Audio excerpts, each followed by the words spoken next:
ದೋಸೆಗಳಲ್ಲಿ ಹಲವಾರು ವಿಧ. ಇವತ್ತಿನ ದಿನ ರಾಗಿ ಹಿಟ್ಟು ಮತ್ತೆ ಗೋಧಿ ಹಿಟ್ಟನ್ನ ಬಳಸ್ಕೊಂಡು ಉದ್ದಿನ ದೋಸೆ ತರನೇ ಬಹಳ ರುಚಿಯಾಗಿರುವಂತಹ ರಾಗಿ ಗೋಧಿ ದೋಸೆನ ಹೇಗ್ ಮಾಡೋದು ಅಂತ ನೋಡೋಣ. ಇದಕ್ಕೆ ಅಕ್ಕಿ ಹಾಕಿಲ್ಲ, ಮೊಸರು, ರವೆ, ಸೋಡಾ ಇವು ಯಾವುದು ಹಾಕಿಲ್ಲ. ತುಂಬಾ ಚೆನ್ನಾಗಿ ಬರುತ್ತೆ. ಬಾಯಲ್ಲಿಟ್ರೆ ಕರಗಿ ಹೋಗ್ತೊಮ್ಮೆ ಸ್ವಾಗತ. ಮೊದಲಿಗೆ ಒಂದು ಪಾತ್ರೆನಲ್ಲಿ ಅರ್ಧ ಕಪ್ಪಷ್ಟು ಉದ್ದಿನ ಬೇಳೆ, 1/4 ಕಪ್ಪಷ್ಟು ಗಟ್ಟಿ ಅವಲಕ್ಕಿ, ತೆಳು ಅವಲಕ್ಕಿ ಅಥವಾ ಮೀಡಿಯಂ ಅವಲಕ್ಕಿ ಆದ್ರೆ ಸ್ವಲ್ಪ ಜಾಸ್ತಿ ಬೇಕಾದ್ರೂ ಹಾಕೊಳ್ಳಿ. ಆಮೇಲೆ 1 ಚಮಚದಷ್ಟು ಮೆಂತ್ಯನ ತಗೊಂಡು ಚೆನ್ನಾಗಿ ತೊಳಿಬೇಕು. ಹೀಗೆ ತೊಳೆದಾದ್ಮೇಲೆ ನೀರು ಹಾಕಿ 3 ರಿಂದ 4 ಗಂಟೆ ನೆನೆಸ್ಕೊಳ್ಬೇಕಾಗತ್ತೆ. ಇನ್ನೇನು ಅರಿಯೋದಕ್ಕೊಂದು ಸ್ವಲ್ಪ ಹೊತ್ತಿದೆ ಎನ್ನುವಾಗ ಒಂದು ಪಾತ್ರೆನಲ್ಲಿ 1 ಕಪ್ಪಷ್ಟು ಗೋಧಿ ಹಿಟ್ಟು, ಅಷ್ಟು ರಾಗಿ ಹಿಟ್ಟನ್ನ ತಗೊಂಡು 2 ಕಪ್ಪಷ್ಟು ನೀರನ್ನ ಹಾಕಿ ಚೆನ್ನಾಗಿ ಗಂಟಿಲ್ಲದಂತೆ ಹಿಟ್ಟನ್ನ ಕಲಿಸ್ಕೊಳ್ಬೇಕು.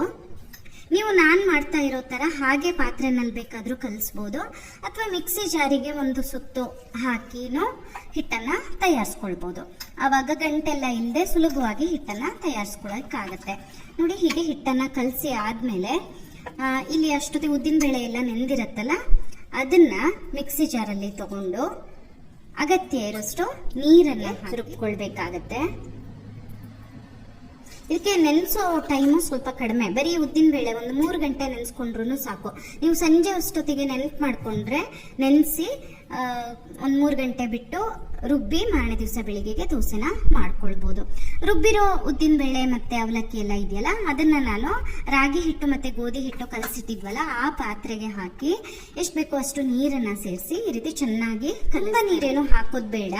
ನಾವು ಉದ್ದಿನ ದೋಸೆ ಹಿಟ್ಟಿಗೆ ಹೇಗೆ ಹಿಟ್ಟನ್ನ ತಯಾರಿಸ್ಕೊಳ್ತೀವಲ್ಲ ಆ ರೀತಿ ಮಾಡ್ಕೊಂಡ್ರೆ ಸಾಕು. ಕೈಯಲ್ಲಿ ಈ ರೀತಿ ಚೆನ್ನಾಗಿ ಕಲಸಿ, ಅಥವಾ ನೀವು ಮಿಕ್ಸಿ ಜಾರಿಗೆ ಒಂದು ಸುತ್ತು ಹಾಕಿ ತೆಗೆದ್ರೂ ಆಗತ್ತೆ. ಇನ್ನು ಮುಚ್ಚಳ ಮುಚ್ಚಿ ಒಂದು 7 ರಿಂದ 8 ಗಂಟೆಗಳ ಕಾಲ ಹಿಟ್ಟು ಹುದುಗೋದಕ್ಕೆ ಬಿಡಬೇಕು.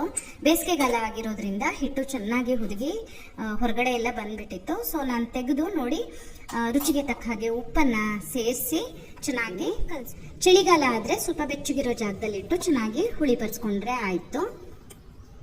ಆಮೇಲೆ ಮಾಮೂಲಿ ದೋಸೆ ಮಾಡೋ ತರನೇ ಮಾಡೋದು.